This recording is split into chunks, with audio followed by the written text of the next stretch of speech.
Jäänkova podcast jälleen kerran asian päällä. Meillä on Antti Buuman puhelimen toisessa päässä. Morjes Antti. Morjesta, kiva kun pääsin taas tulemaan, tai sain tulla. Se on aina hieno juttu sun kanssa päästä keskustelemaan. Millä tavalla me nykyään sua tituleerataan, kun jääkiekon päätuomarin hommat ovat nyt päättyneet? No nyt mä oon varmaan kuule eläkeläinen, ainakin noista jääkiekkohommista tällä hetkellä virallisesti. Virallisesti jääkiekko-eläkeläinen. Niin tällä hetkellä joo ainakin, joo kyllä. Ei mulla siis mitään jääkiekkoon liittyvää hommaa ei tällä hetkellä ole, mutta toiveissa tietenkin olisi, että semmoinen löytyisi ja uskon kyllä siihen vakaasti, että se löytyykin vielä, mutta joo. Tosiaan, tällä hetkellä ei ole mitään varmaa. Niin, tosiaan Antti Buuman muistetaan pitkästä urasta jääkiekon SM-liigan päätuomarina. Sä sait lukemattomia kertoja kultaisen pillin, pelaajat äänesti sut vuodesta toiseen parhaaksi ja susta on aina kovasti tykätty ja sun tyylistä toimia tuomarina. Ja tuossa pitkin viime kautta, kun tiedettiin, että se tulee sitten olemaan viimeinen liigakausi sun kohdalla, niin puhuttiin siitä, että miksi se nyt sitten oikeasti piti lopettaa ne hommat, kun vähän jopa ihmeteltiin, että eihän siihen sinänsä ole mitään tiettävästi edes syytä. Niin, tässä mä nyt oikeasti vastaisin. Kai se varmaan jossain kohtaa olisi parempi lopettaa. Et tietenkin tuossa olisi varmaan voinut vielä ehkä vuoden kaksi sinnitellä, mutta ehkä varmaan tällä ihan hyvä, että se loppui nyt. Niin sitä ainakin loppui sillä jotenkin, että vielä pysyi mukana ja jotenkin pärjäs ainakin omasta mielestä. En tiedä mitä katsojien mielestä, pelaajien mielestä, mutta ehkä tämä oli varmaan niin järkevin homma tässä kohtaa. Toisaalta päänuppi toimii ja säännöt on hallussa ja pystyy homman hoitamaan ja sitten taas toisaalta sä oot aina pitänyt kunnosta hyvää huolta, sä oot treenannut vahvasti, niin ei ole ongelma pysyä pelissä mukana. Joo, no kyllä siinä olisi vielä mukaan pysynyt, joo. Ei siitä kiinni jäänyt, joo. Ainakaan omasta mielestä jäänyt.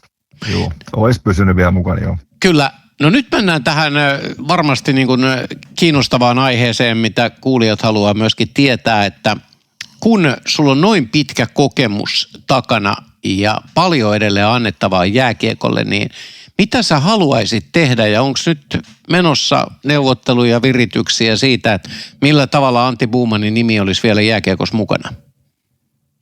Siis on tossa nyt joo, virityksiä on meneillä siis liigakansa joo, mutta ei ole mitään varmaa, niin ei tässä oikein niin uskaa sanoa yhtään mitään mihinkään suuntaan. On tossa ollut puhetta pitkin tätä kevättä ja alkukesääkin.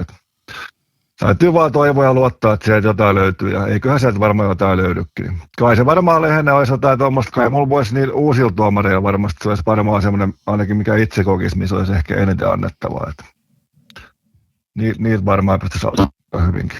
Eli autettavaa, joo. Niin, eli tietyllä tapaa erotuomarikoulutustehtävät olisi niin kuin sulle ok. Niin, joo, no semmoisesta on ollut vähän puhetta, joo. Olisi ihan ok, kyllä. Sä oot jossain vaiheessa muuten sanonut, että sä oot vähän sitä mieltä, että toi tuomarin toiminta Suomessa SM-liigan osalta, niin pitäisi uudistaa aika railakkaasti. Mitä sä tekisit? Millä tavalla sä uudistaisit sen?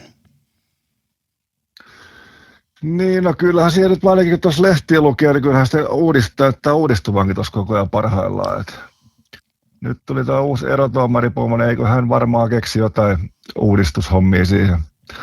Siis varmaan enemmän se jotenkin semmoista, sitä pelin ymmärtämistä tarvitsisi niin kuin enemmän mun mielestä tuoda esiin. Et se on kumminkin pelaajat, se on heidän pelissä, että meidän pitäisi niinku vaan osata oikeasti poimia ne oikeita tärkeitä rikkejä. Sillä että se peliymmärrys, se olisi mun mielestä se isoin, mitä täytyisi uudistaa. Ja onhan siinä kaikkea muutakin uudistettavaa, mutta toivotaan nyt, että uusi johtaja saa hommat rullaamaan, niin eiköhän siitä onnistu. Toi mitä sä puhuit siitä pelin lukemisesta, pelin ymmärtämisestä, niin puhutaan pelin ohjaamisesta myöskin. Että joo, kyllä. Puututaan peliin, mutta ei puututa liikaa. Joo, se on ainakin mitä mä sitä näen se peli. Se on siis mä voin olla hyvinkin väärässä, mutta siis se on se mun mielipide, miten sitä kuuluisi niin hoitaa. Vois ainakin yhtäkkiä ajatella näin maalikkona, että puhutaan sen sortin kouluttamisesta, että se vie aikaa ennen kuin toi filosofia menee sitten lopulta niin kuin ihan perille ja käytäntöön saakka. Kyllä, joo, ei se sormien napsauttamalla tapahtuu. Että se on ihan varmaa, että siinä tarvii vähän kouluttaa ja joo, kyllä. Ei se ihan niin kuin yhdessä kaudessa varmasti onnistu, mutta kyllä siinä varmasti, kun sitä tekee pitkäjänteisesti, niin kyllä sitä eteenpäin se on. Kyllä. Mun mielestä on jalkapallo esimerkiksi mennyt nyt MM-kisoissa ihan hyvää suuntaan. Ei se nyt kaikki ihan puutu, kaikki olemattomia enää. Juurikin näin. Eli kun peli itsessään muuttuu, evoluutio vie sitä eteenpäin, niin siinä yhteydessä pitää erotuomaritoiminnan myöskin olla siinä samassa kehityksessä mukana. Kyllä, just näin.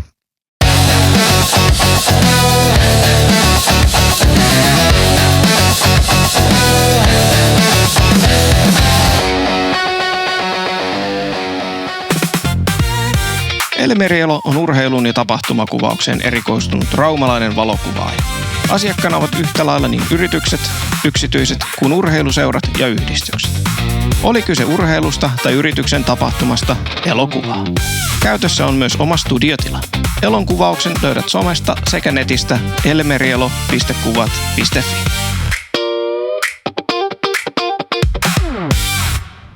Uudistuneen K-Supermarket Areenan kautta. Areena on avoinna aamusta iltaan joka päivä. Tsekkaa edulliset tarjoukset ja hyödynnä myös nettikauppa osoitteessa k-ruoka.fi/Areena. Tervetuloa! Uudistunut K-Supermarket Areena. Terve! Missä sä taas oot ollut? Katolla. Tossa oli. Katolla? No Joo. et varmaan ollut katolla. Olin. No kuule, sinä et ole ollut missään katolla koko päivää. Olin katolla ja tulee olemaankin. Jatkossakin. Oot sä humalassa? En ole. Ravintola Vanhan Rauman kellarin terassi. Siinä se on katto, missä ennenkin. Rauman Juku on tietoverkkojen asiantuntija maalla, merellä ja ilmassa. Keskity omaan liiketoimintaasi. Me laitamme tiedon kulkemaan. Data varmasti jo 30 vuotta. raumanjuku.fi. Kaupungin parhaat maalit ja työvälineet Väriraumasta. Paras maalikauppa parhaalla palvelulla. Värirauma. Papinhaankatu 1. Nyt tehdään tilit selväksi. Satakassa laittaa yrityksen tilit kuntoon. Arvonlisäverot, veroilmoitukset, tilinpäätökset sekä kaikki muutkin ilmoitukset hoituvat kauttamme. Ajantasaista, ihmisläheistä ja ymmärrettävää kirjanpitoa sinua ja yritystäsi varten. Netissä satakassa.fi.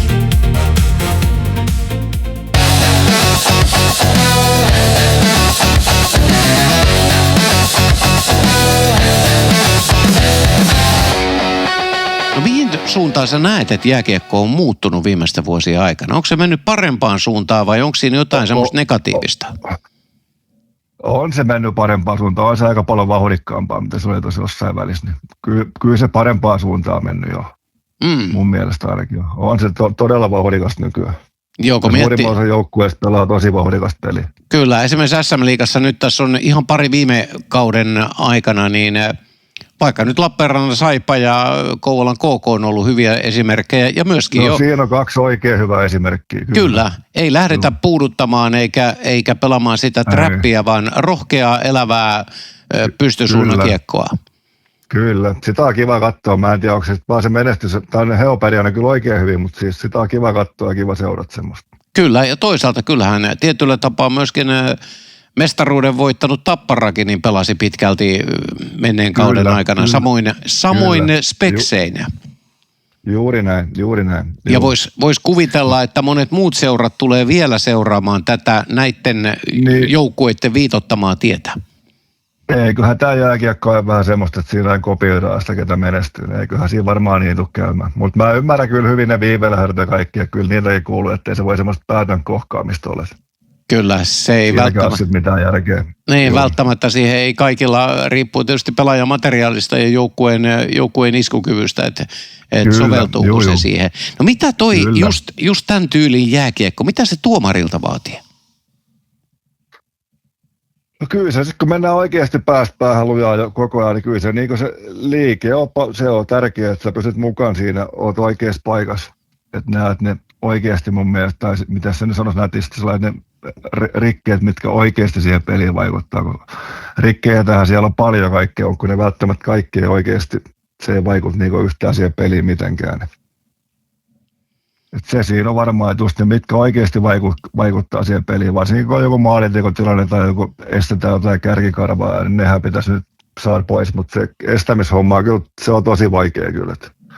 Vaikka se varmaan näyttää katsomaan, että maailman helpoin homma, mutta se ei ihan oikeasti ole sitä kyllä. Kyllä, ja toisaalta sieltä katsomusta 10. penkkiriviltä on ehkä jonkun verran parempi näkyvyys, mitä tuomarilla, joka joutuu koko ajan lukemaan kaikkea, mitä kaukalossa tapahtuu, samalla tasolla. Kyllä, ja siellä on ainakin hyviä tuomareita ja katsomassa paljon. Siellä on todella hyviä, ihan päteviä, ei muuta kuin luistimet jalkaan ja paita päälle ja seuraavaan peliin. Kyllä, sinne vaan joo, sinne kokeilee joo. Antti Puuman, tuohon muuten on pakko tarttua. Onko sä koskaan joutunut minkämoiseen debattiin esimerkiksi katsojien kanssa siitä, että mitäs näitä hommia muuten oikein kuuluisi hoitaa? Ei siihen leikkiin kannat lähteä, se on loputon vaan.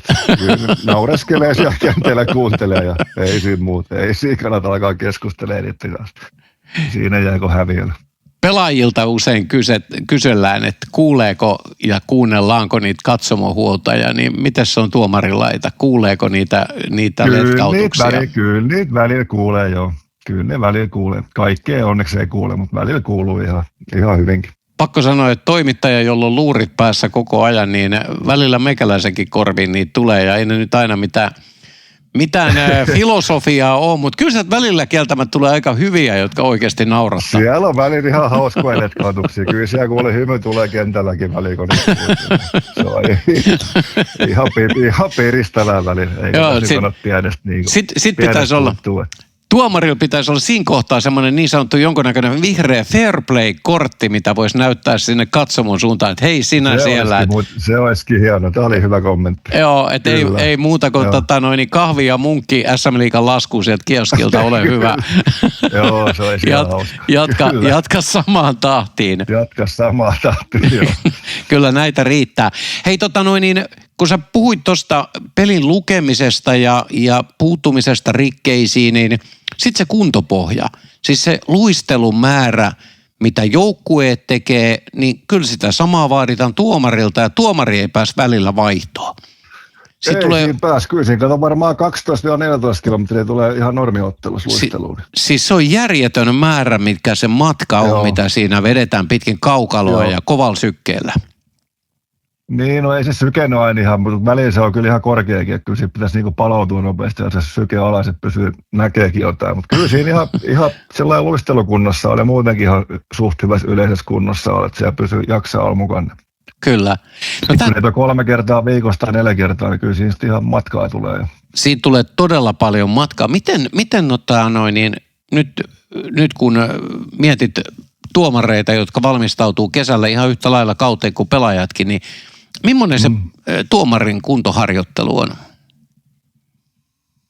Siis silloin itse mä kävin kuntosalilla ja nyt mä oon sitä pyörää polkea, mutta sitä mä en polkenut tuossa ennen lenkillä. Mä oon käynyt jotain pallopelejä, tennistä ja muut pelailu tuossa kesällä. Ei ne mitään siis semmoista ihmeellistä, mutta se on kumminkin silloin pysynyt ihan ok kunnossa. Eli ihan riittävästi, kun liikkuu monipuolisesti, pitää itsensä vaan hyvässä fyysisessä tikissä, niin kyllä, riittää. Jos pohjat on kunnossa, tietenkin jos sä lähdet ihan nollista, kyllä niistä hommia saa tehdä. Mutta jos sillä laittaa pohjat on kunnossa ja muistat vaan liikkua ja reenat, niin kyllä se riittää ihan semmoinen. 5 kertaa viikossa käy, niin kyllä se ihan riittää. Kyllä. Mun mielestä ainakin. Sitten kun mennään jäälle, niin luistelu on erinomaisen tärkeää, on tekniikka hallussa. Totta kai kokeneet tuomarit on niin kuin kokeneet pelaajatkin, että se on sitten jo opittua, mikä on opittu. Mutta miten esimerkiksi nuoremmat tuomarit, niin pitäisikö välillä pitää pienet luistelusulkeiset? Pitäisi ilman muuta. Joo, jopa kerran kuukauteen, ellei jopa useamminkin jo. Ja millaisista asioista silloin pitäisi puhua ja terottaa? No kyllä, mun mielestä sellainen teräkäyttö olisi erittäin tärkeää, että sä osaisit se perusjutut. Se, kun kulmissa kumminkin aika ahdasta liikkuu väliin, niin kyllä se tarvitsisi olla se liike semmoista sujuvaa ja että jää jalkoihin. Niin. Kyllä se varsinkin, jos ei sulla ole pelaajataustaa, etkä ihan hirveästi luistellut, niin kyllä se sitä vaatii, että sitä reenataan niin kuin läpi vuoden.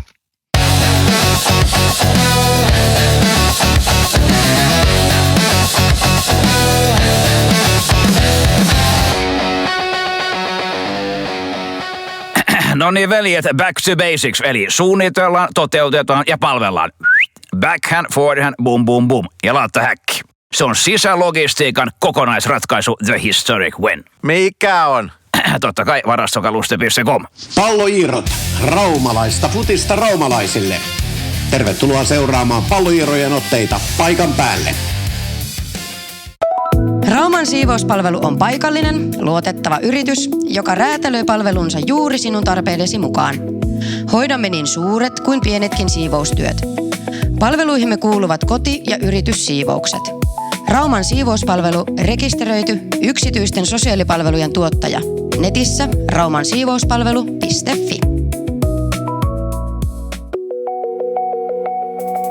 Rauman ensimmäinen apteekki K-City Marketin kauppakäytävällä palvelee teitä vuoden jokaisena päivänä, myös sunnuntaisin sekä arki- että juhlapyhinä. Otan sivuapteekki Syvärauman kadulla on avoinna aina arkipäivisin. Tervetuloa asioimaan. Lämpökartano? No Tsuke tässä heissan. No heissan Tsuke. Nyt ottaa knuburaa. Mihin ottaa? No pattiluumu. No mikä hätänä? Mä hiffaan miten Ekillä on niin snadi lämmityslasku ja meitsillä on niin bulli. Hiffaat sä? Hiffaa. Ekillä on maalämpö. Sun kannattaisi ehkä siirtyä kans maalämpöön. Aha, Ekillä on semmonen. Joo. No tulkaa skiftaa se maalämpö meitsillekin. Joo.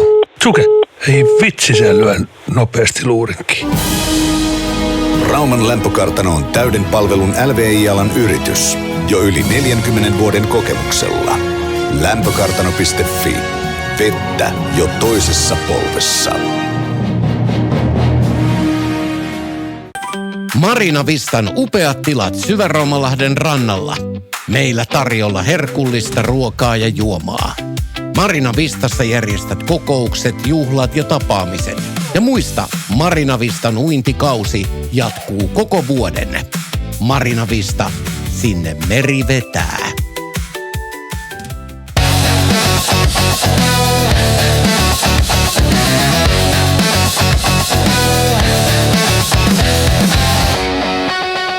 Antti Buuman, jos tällä hetkellä mietitään suomalaisia jääkiekkotuomareita ja meillä on liigatuomareita olemassa iso joukko ja sitten on niitä, jotka viheltää divisioona-kiekkoa ja juniorisarjoja, niin miten vaativa se polku on päästä sieltä aloittelevan tuomarin pikkusen niin kuin sanotaan alkeistasolta, tai sanotaan niin, että lähdetään sieltä alimmilta portailta tulemaan eteenpäin, niin tulla liigatason tuomariksi, niin miten kova polku se on kuljettavaksi? No kyllä, siinä jos ei sulla ole pelaajatausta, etkä pääse mitään oikoreittiä, niin kyllä siinä pitkä polku on kuljettavaksi.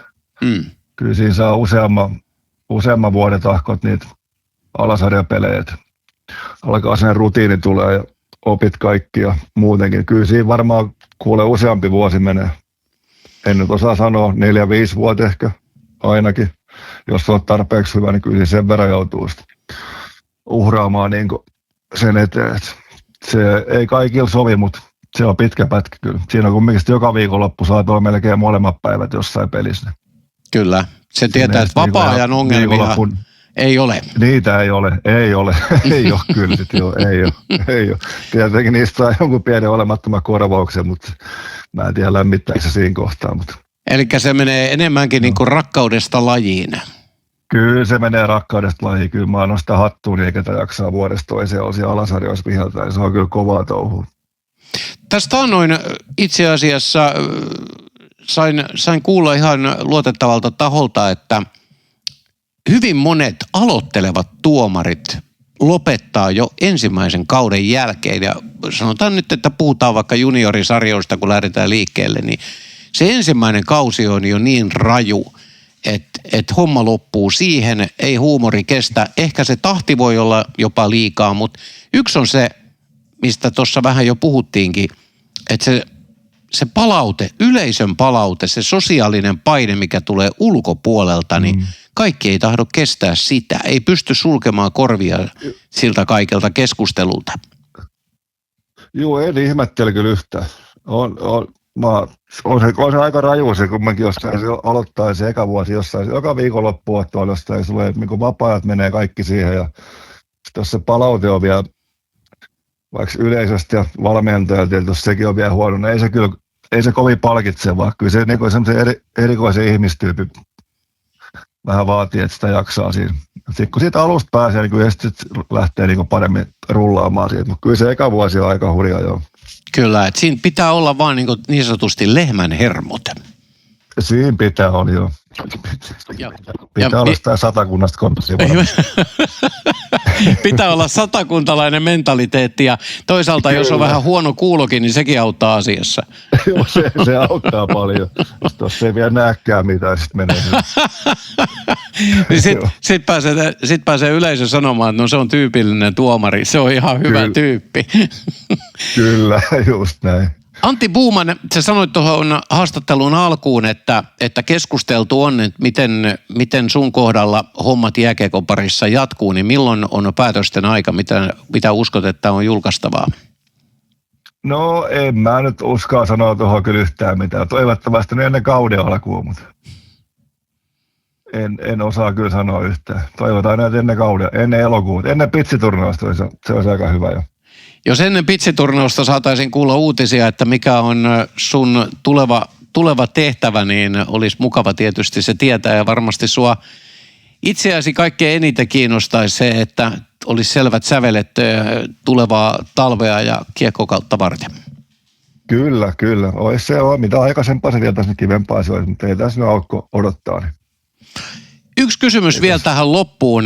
Kun tuossa alkuun jo tuli kysyttyä, että vähän jo viime kaudella keskusteltiin siitä, että miksi ihmeessä pitää lopettaa, jos äijä on tikissä ja tykkää hommasta ja ei ole mitään esteitä niin kuin tuomaroinnille, niin onko olemassa mitään takaporttia sille, että Antti Buuman viheltäisi sittenkin ensi kaudella päätuomarina? Ei, kyllä mä oon nyt asennoitunut sillä ei semmoista ole kyllä. Kyllä mä oon asennoitunut, että oli tässä, niin ei tästä olisi aika vaikea kääntää nappia yhtäkkiä alkaa niin oikeasti. Ei ole takaporttia olemassa. Antti, älä koskaan sano ei. Joo, eihän sitä ikin tiedä, mutta joo, kyllä aika hankalaa olisi nyt. Mene ja tiedä, mutta me odotellaan niitä uutisia, että minkälaisia tehtäviä sua sitten jatkossa odottaa. Kiitoksia Antti Buuman, oli mukava keskustella kanssasi ja toivotetaan tässä vaiheessa aurinkoista ja lämmintä kesää. Kiitoksia ja sitä samaa sinne.